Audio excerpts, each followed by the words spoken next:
Love and blessings to you from Covenant.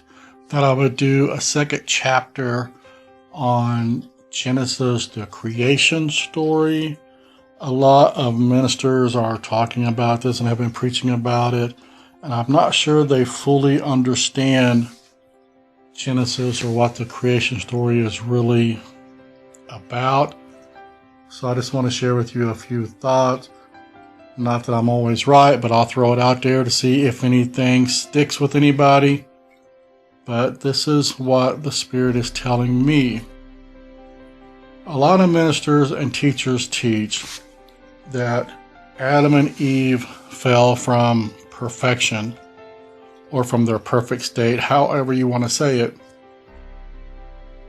But did they really? Because all God says when He created them, when He created all of creation, was that at its best, creation was very good.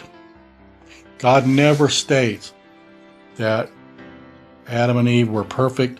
God never states that His creation is perfect. So if they're not perfect,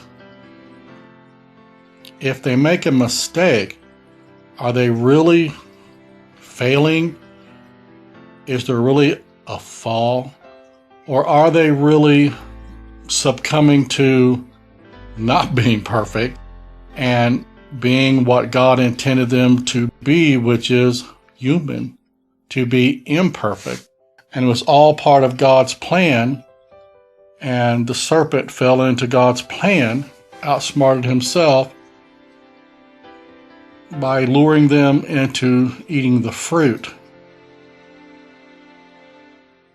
Drew them into actually a higher purpose, because then they became aware that they truly needed God.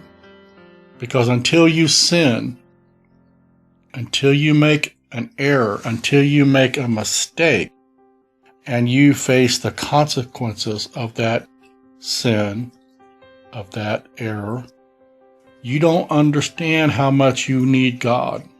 If you're walking along and everything is perfect or very good, and your life is very good, and you're eating well, and your health is good, and all things are very good, why do you need God?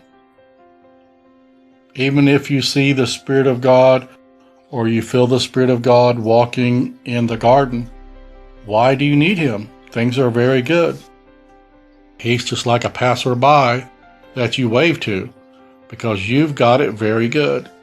But once you fall, once you make that error, and you see the result, and you see the consequence, then you're like, uh-oh, now we've done it. Then their eyes are opened, and they're aware they've messed up. But the truth is, the creation is still very good.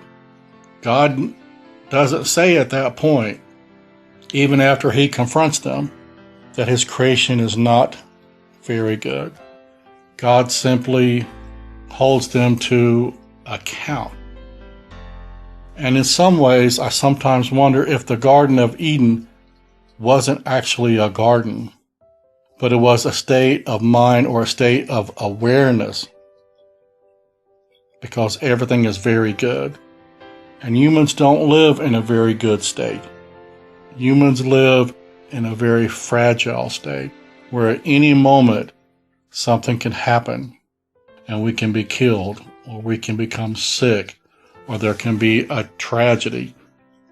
At any moment, things can snap, things can change, and our lives are forever marked. We are forever changed.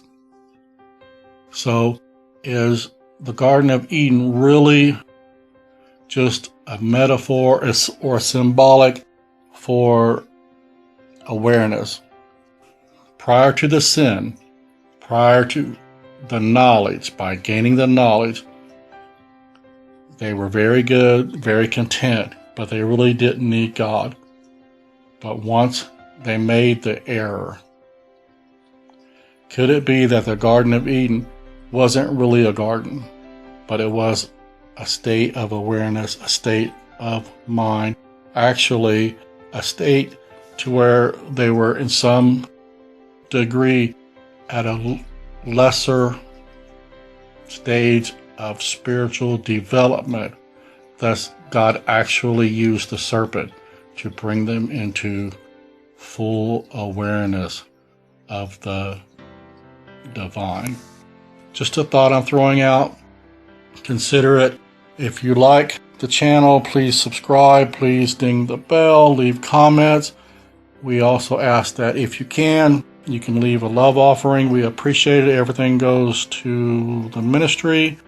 And if you have any requests, you can contact us via comments or email. We send you love and light, and we hope you have a good day.